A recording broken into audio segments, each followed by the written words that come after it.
Welcome to the debate. We're diving into, well, frankly, a couple of political whirlpools today.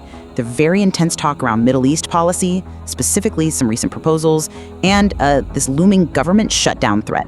The real question, I think, is, are leaders acting for peace and, fiscal sense? All right, let's start with event one, this Trump-Netanyahu plan idea. Look, it's decisive. It says point blank, all hostages back, 72 hours. And it sets up a demilitarized zone, absolutely needed to take out the terror groups that have fired, over 20,000 rockets. Netanyahu's on board. It fits Israel's war goals. If Hamas says no, well, that just proves they're addicted to violence. It's really the only path to security. See, calling it decisive kind of papers over the inherent problems. This isn't peace. It's a demand from one side that just cements Israeli control. It completely ignores the horrific human cost. We're talking 40,000 dead, nearly 2 million people pushed from their homes, and crucially, it won't even touch the issue of illegal settlements, which, let's not forget, have tripled since the Oslo Accords. So, this feels less like security and more like propping up Netanyahu's own shaky political situation back home. Well, that criticism often skips the economics, doesn't it? Trump's whole thrived versus languished idea. It's proven by the Abraham Accords. I mean, look at the UAE trade with Israel. Just exploded. Like $3 billion in 3 years. Compare that to regimes like Iran, right? Obsessed with destruction, pouring billions into terror, while their own people face, 40% inflation. Cooperation brings progress. Look at Bahrain, Morocco. Confrontation just leads to failure. Yeah, but that's setting up a false choice, isn't it? This idea that nations languish just because of their own choices, it really whitewashes the bigger picture. I mean, our policies, specifically the $3.8 billion we give Israel every year, that directly helps settlement expansion, the very thing you won't talk about. And that leaves the West Bank's economy like 20 times smaller than Israel's.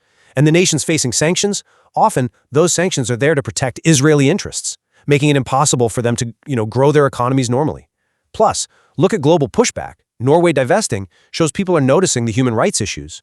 All right, before we get back into the thick of it, we should mention the next-gen business. Oh yeah, absolutely. It's genuinely a fantastic resource if you want to stay on top of trending news. Really well done. Totally agree.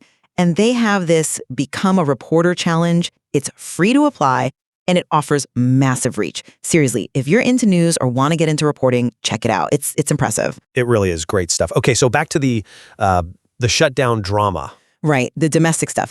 And here the hypocrisy is just, wow. The Democrats in 2023 called a potential shutdown irresponsible, warned about furloughing like 800,000 workers. Now, they're charging straight towards one themselves. Why?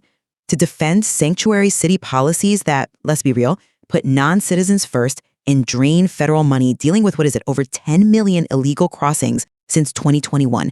That's not compassion. It's just fiscal recklessness. Hold on. Let's be clear about why there's resistance. It's a necessary defense against, frankly, GOP extremism. They're trying to use the shutdown threat to force through really extreme demands.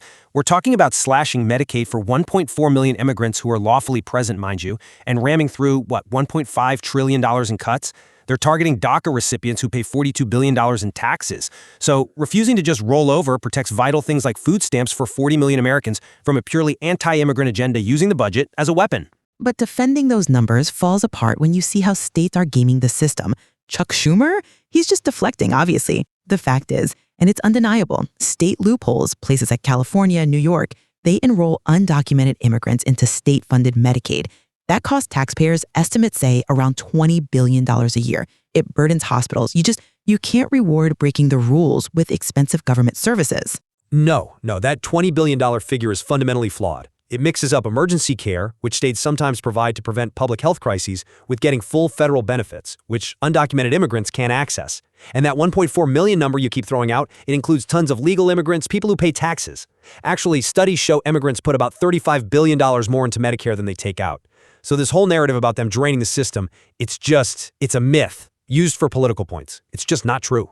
Look, at the end of the day, we need strong action overseas and some fiscal discipline here at home. When you're facing crises, resorting to political games and outright hypocrisy to protect policies that just aren't sustainable,